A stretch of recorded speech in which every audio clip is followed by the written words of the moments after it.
In 1844, a Frenchman named Alexandre Dumas wrote what would become one of the most popular books of all time. So it's a book that's been translated into over 70 languages, and it has over 50 movies/TV shows that were made kind of about it. The book is called The Count of Monte Cristo. And there's also a movie. It's pretty awesome. It's also crazy long. It's about it's 65% of the Bible is the length of that one book. But it's about a man named Edmond Dantes who is framed for a crime that he did not commit. And he's actually arrested on the night he's going to be married, and he's taken away by the authorities, and he's thrown in an island jail away from anyone with no hope of ever escaping. And eventually, you have to read the book, or he escapes in a crazy, amazing fashion, and he finds this amazing treasure and becomes insanely rich. And the rest of the book is about him exacting revenge on all of the people who were close to him and then betrayed him. And so it's him getting even and exacting justice on all of these people. And the story has a ton of similarities to the life of Joseph. But in the case of the book, it's pretty satisfying and clever to see the ways that he brings about getting revenge. And I think as people, we love to see when innocent people rise up and get even with the bad guys. We love a good revenge story. And so this morning we're going to look at Joseph, and we're going to see what does he do when he finally meets up with his brothers again. So last when we saw Joseph, he went from being in prison for a crime that he did not commit to being the second in command in all of Egypt. And he gets promoted because he interpreted one of Pharaoh's dreams, saying that there would be 7 years of bumper crops and then 7 years of famine, horrible crops. And so Joseph is put in charge, and his plan is that he is going to store up crops during the good years so that when the bad years come, that they have a lot in reserve that they can sell and take care of people in it. Now, does anyone remember what was the dream that God gave Joseph when he was just a boy?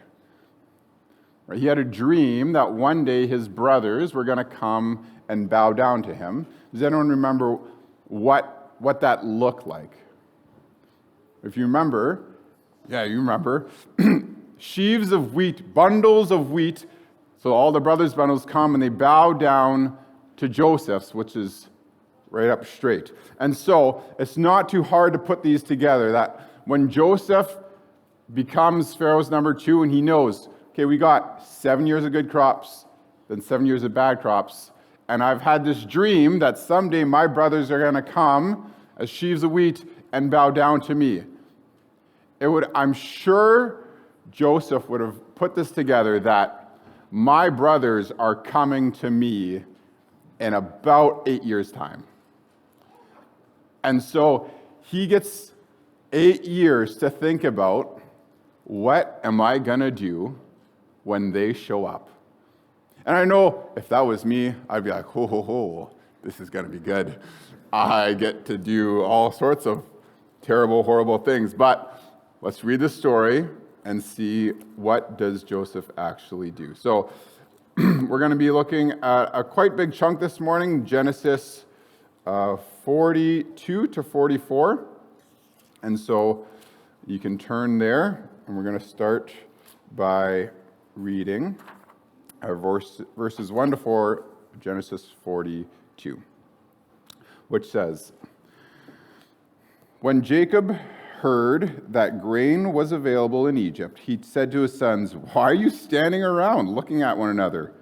I have heard there is grain in Egypt. Go down there and buy enough grain to keep us alive. Otherwise, we'll die. So Joseph's 10 older brothers went down to Egypt to buy grain.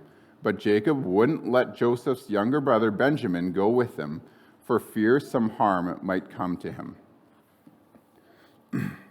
So I'll put the math up on the screen for you right away.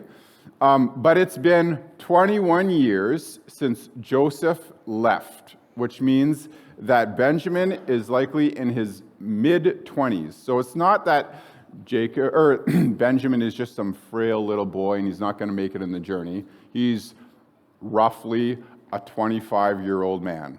So he's more than able to make the journey. But the problem is that he is all that Jacob has left to remind him of his dearly loved wife,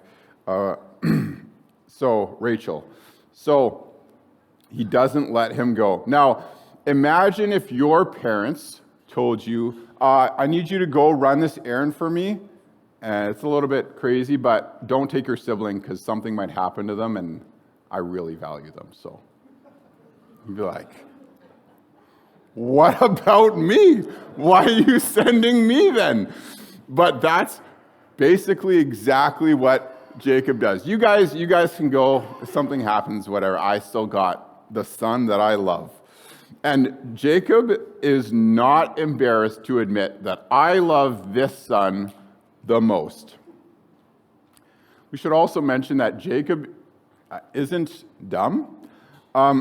We'll see later in verse 34 that Jacob kind of holds the brothers responsible for what happened for the death of Joseph. Right, he was a schemer his whole life, so I'm sure he would have found it a little bit coincidental that the brothers who hate Joseph just happened to stumble on this bloody cloak of their brother and just, oh, here it is. We don't know what happened. I'm sure there would have been at least some measure of suspicion of like, is that really what happened? As he holds them at least partially responsible for what happened to him, even though he doesn't know what happened. He just knows the story that was told to them.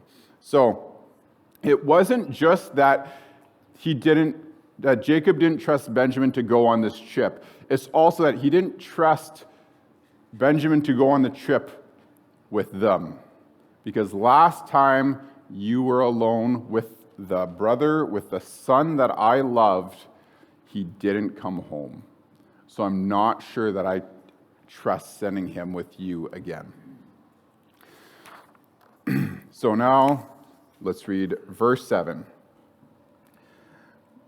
which says, Joseph recognizes, so the brothers, they get there, they go all the way to Egypt, they've arrived, and I'm sure Joseph was there knowing like, sometime in the next little while, I know my brothers are going to show up because everyone in the area needs food. So Joseph's there, he sees his brothers. So now verse 7. Joseph recognized his brothers instantly, but he pretended to be a stranger and spoke harshly to them. Where are you from? He demanded. From the land of Canaan, they replied. We have come to buy food.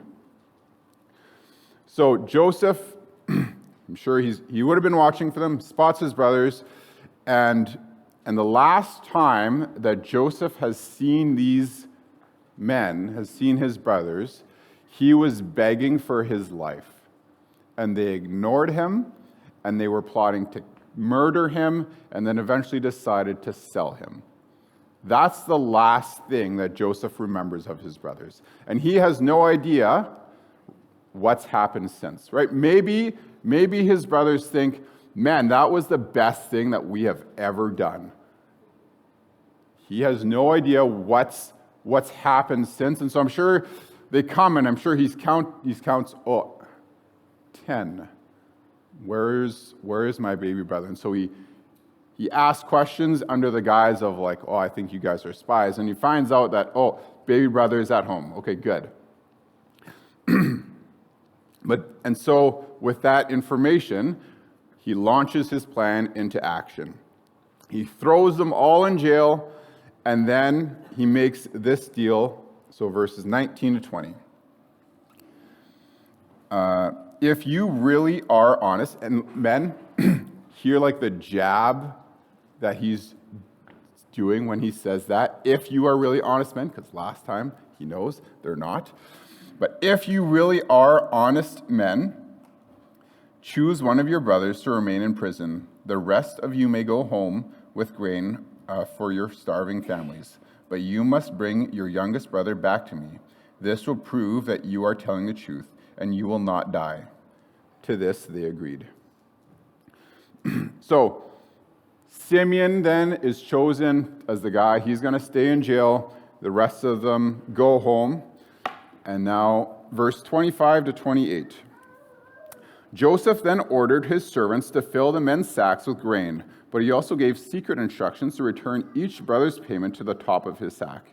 He also gave them supplies for their journey home, so the brothers loaded their donkeys with grain and headed for home. But when they stopped for the night, and one of them opened his sack to get grain for his donkey, he found his money at the top of his sack. "Look," he exclaimed to his brothers, "my money has been returned. It's here in my sack." Then their hearts sank. Trembling, they said to each other, "What has God done to us?" Now, why does Joseph do this? Because I've always assumed that it was because Joseph, he was just like, man, I feel bad for my family. I'm going to give them some extra money just so that they don't run out of money. And maybe that was a small part of it. But think about how the conversation would have gone after this, right? They go home, Jacob's there, their dad, and he counts 9 brothers. That's not the right number. And then the story the brothers tell is that, well, we got there, the guy in charge thought we were spies, but then he let us go, except for one brother, and they gave us our money back, and now we need to bring Benjamin back to this guy. Like, maybe that sounds normal to you because you've heard this story before, but like, imagine if you send your kids to Costco to get groceries, and then also, hey, my ring was getting cleaned, and so can you pick that up too? And then they come home with a bunch of groceries, and they say, oh yeah, we checked out, and the guy said, oh, it's free today, and here's your money back. And then we got stopped by a cop, and he said, I think you guys are illegal aliens, so I'm just going to need to steal your wedding ring, and you can go home, but next time, bring back your other parents too. You'd be like, I think you guys just sold my wedding ring. Right?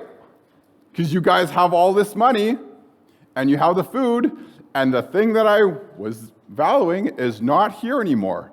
And so I'm sure Jacob would have looked at the brothers and at least strongly suspected, you sold your brother in Egypt for money because it's famine. This grain is worth a lot. You're not just going to be like giving it out for free to random strangers in the middle of nowhere.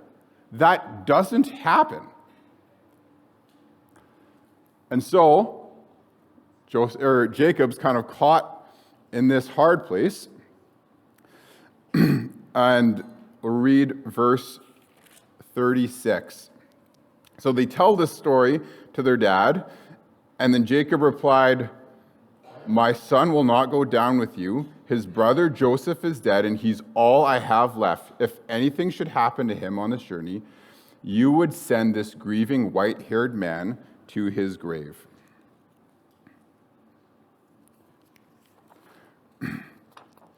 Jacob, he lays the blame on the brothers for already costing him 2 sons. And now they're asking him to trust him with a third. All right?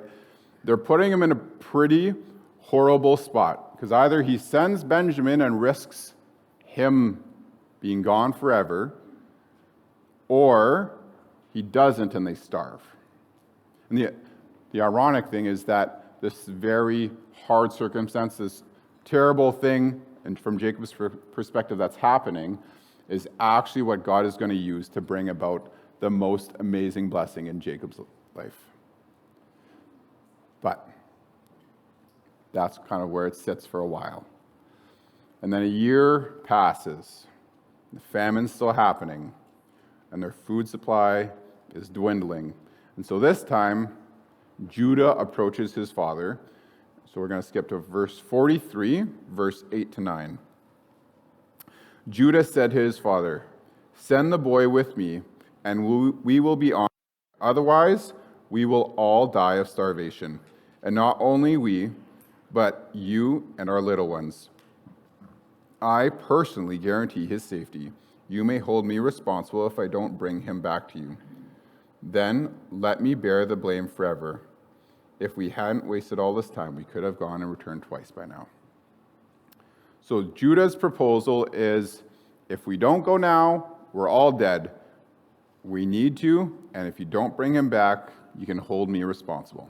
Like, I'll guard him with my life. So finally, basically after Jacob has no other options, he agrees to send his son Benjamin to go. Verse 15 to 23. So the men packed Jacob's gifts and doubled the money and headed off with Benjamin.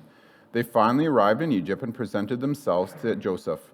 When Joseph saw Benjamin with them, he said to the manager of his household, "These men will eat with me this noon. Take them inside the palace, go slaughter an animal, and prepare a big feast." So the man did as Joseph told him and took them into Joseph's palace.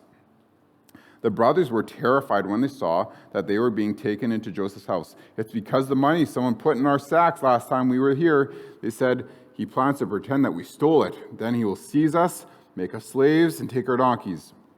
The brothers approached the manager of Joseph's household and spoke with him at the entrance. "Sir," they said, "we came to Egypt once before to buy food, but we were returning home and stopped for the night and opened our sacks, and we discovered that each man's money and the exact amount paid was in the top of his sack. Here it is. We have brought it back with us. So also we have additional money to buy more food.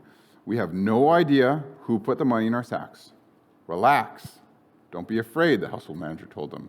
"Your God, the God of your father, must have put this treasure into your sacks. I know I received your payment." Then he released Simeon and brought him out to them. So the brothers, they get there, and they're thrown a huge party, and they get to keep the money. That's pretty cool. And here, all the brothers are stressed, they're worried, and they're worried about what's going to happen, and yet they get something amazing. And it's pretty crazy because all the brothers are here, and they bow down before Joseph. We have the prophecy fulfilled. God keeps his promises. All the brothers are there, bowing before him. And the brothers are bracing themselves for the worst, and they get a huge feast. And Joseph gets to see his brother Benjamin. Verse 33 or 43? 33 and 34.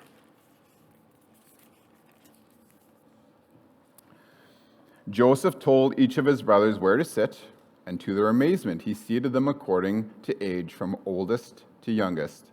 And Joseph filled their plates with food from his own table, giving Benjamin 5 times as much as he gave the others. So they feasted and drank freely with him. So why does Joseph give Benjamin 5 times more? I don't think it's just because he's his favorite and he's his actual only blood brother.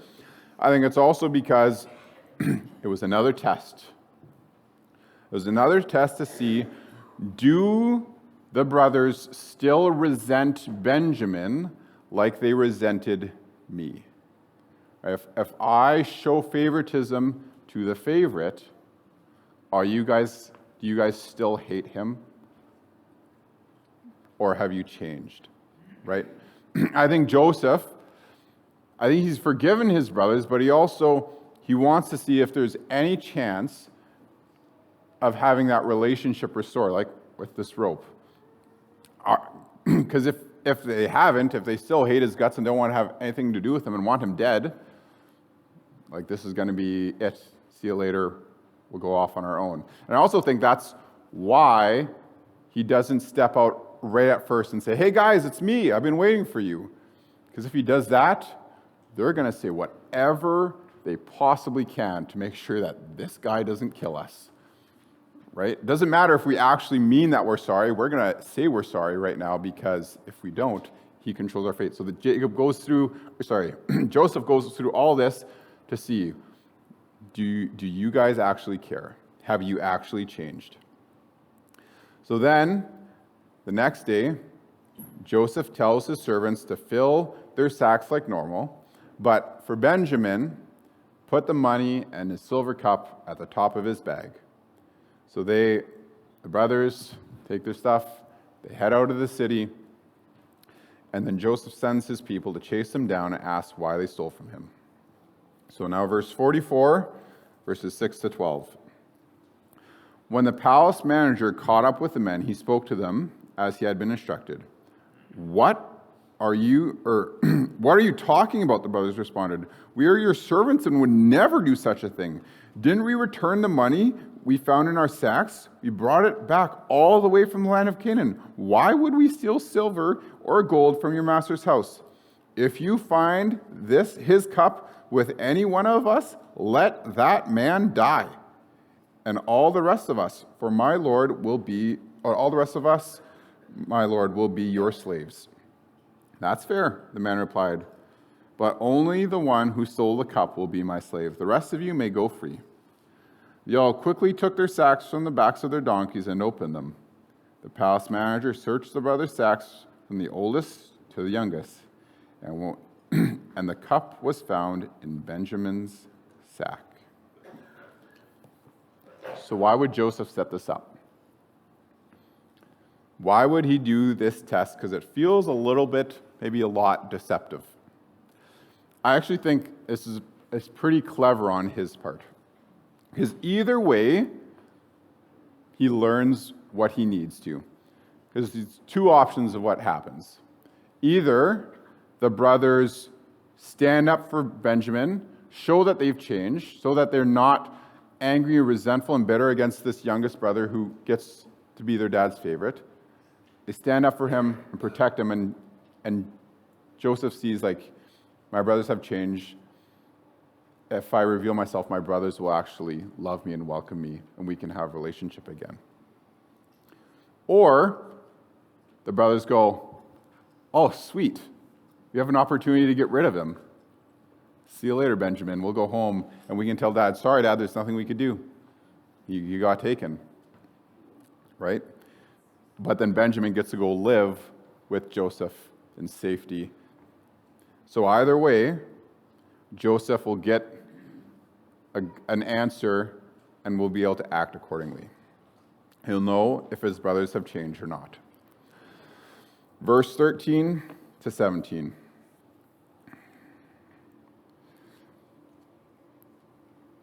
When the brothers saw this, they tore their clothes in despair. Then they loaded their donkeys again and returned to the city. Joseph was still in his palace when Judah and his brothers arrived, and they fell to the ground before him. What have you done? Joseph demanded. Don't you know that a man like me can predict the future? Judah answered, Oh, my Lord, what can we say to you? How can we explain this? How can we prove our innocence? God is punishing us for our sins. My Lord, we have all returned to be your slaves, all of us, not just our brother who had your cup in his sack. No, Joseph said, I would never do such a thing. Only the man who stole the cup will be my slave. The rest of you may go back to your father in peace. So here's the test. Are the brothers going to turn their backs on Benjamin and go back and say, like, Dad, we tried, we fought for him, but he's the second most powerful guy in the world. Like, what could we do? Or are they going to do whatever it takes to save their brother? And the son who is loved more than them, the same brother, right? Are they still the same brother, or have they genuinely changed? So then Judah steps forward. Judah, the brother who was the main driver in convincing them that, hey, we should actually kill Joseph. That's what he was arguing for. And then he did a whole bunch of other terrible, horrible things along the way too. That Judah steps forward to speak on behalf of his brothers. Right? Last time, when they were kids, Joseph was looking at Judah, begging for his life, and Judah was saying, "Yeah, we're going to kill you."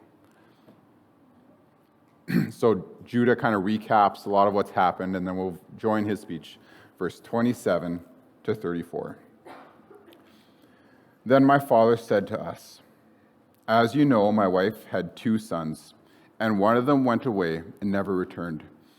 Doubtless he was torn to pieces by some wild animal, and I have never seen him since.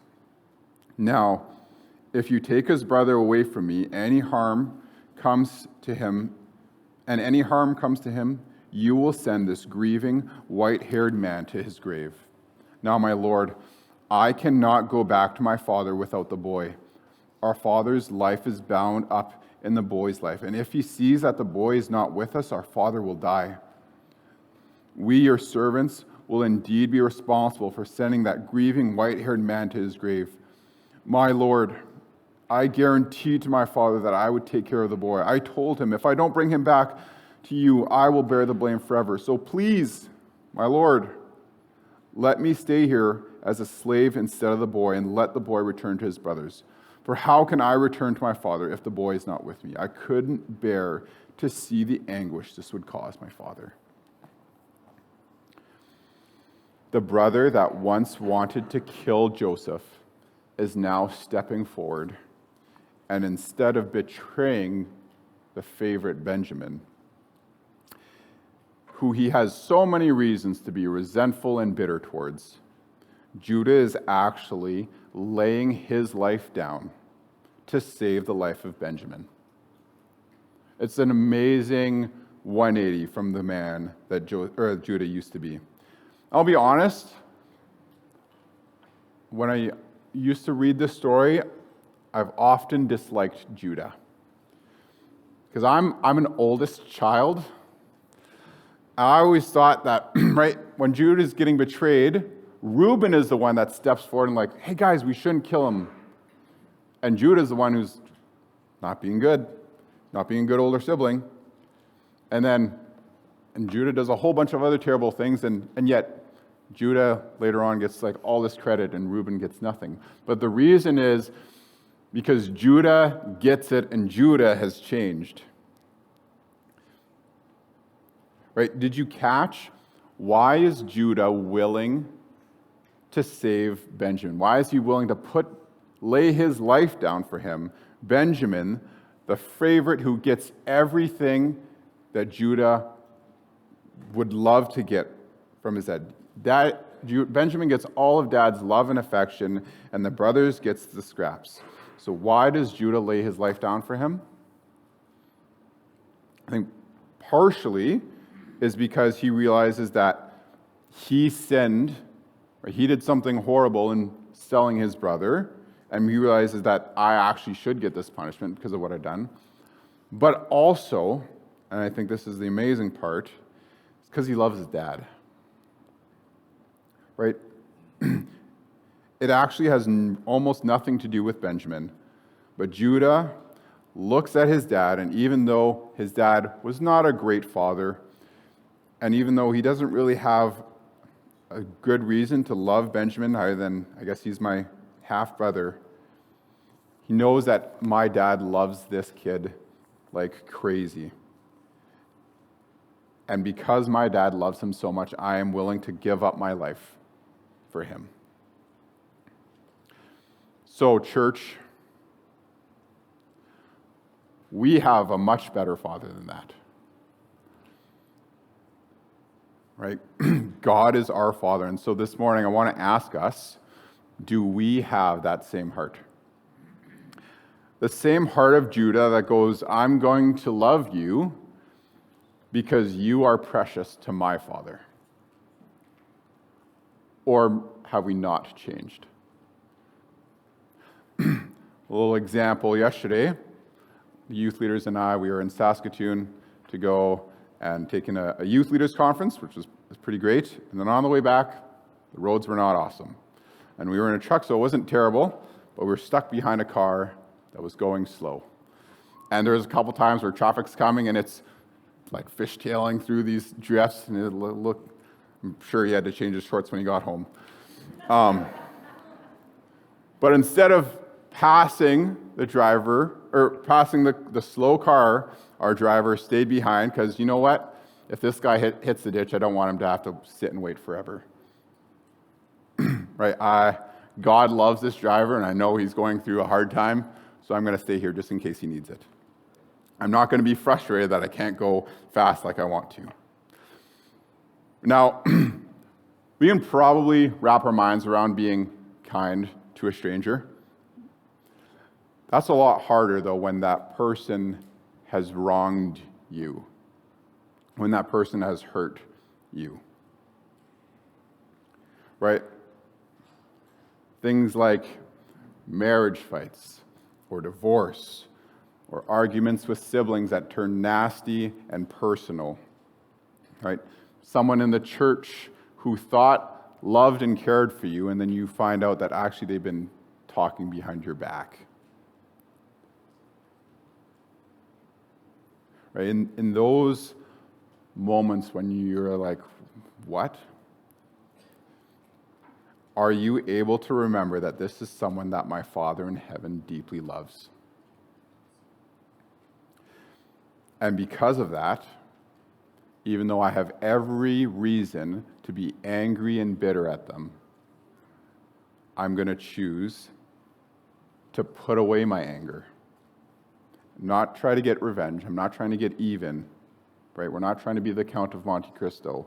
I'm actually going to extend love. And it doesn't mean that if someone harms you, you need to go and be best friends with them.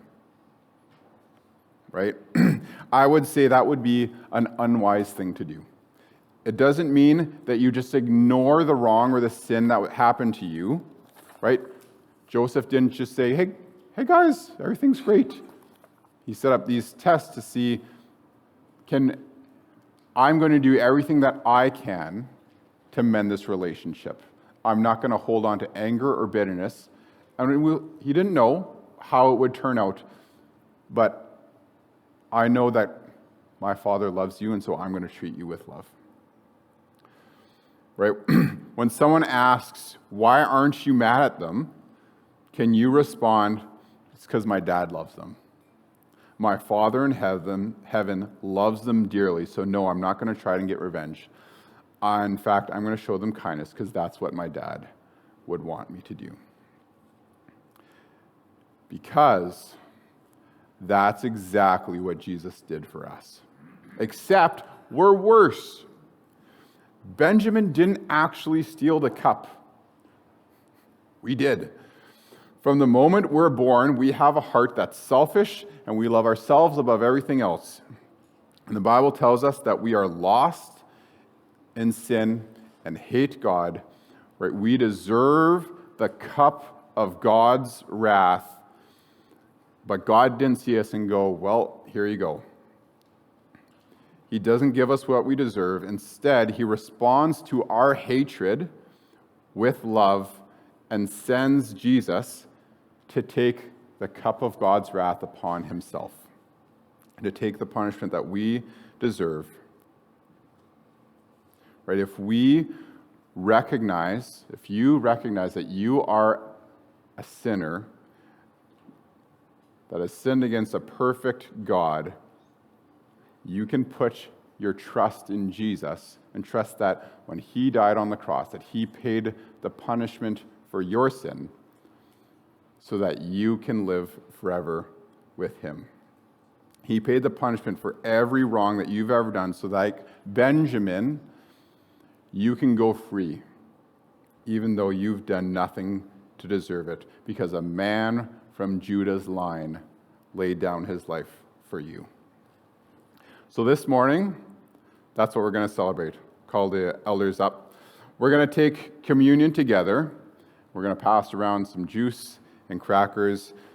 And we're going to do that to remember that Jesus bled and died to save us. And now, if this isn't true for you, if you haven't trusted in Jesus to save you from your sins and said that I want to follow you, I or anyone from the church, we would love to talk with you. But that's what we're celebrating when we take communion. So if that's not true of you, I would invite you to pass and to consider that or to talk to someone about why not. But this is a time that we get to remember what Jesus did for us, that he laid down his life for you, someone who was against him, not because you deserved it at all.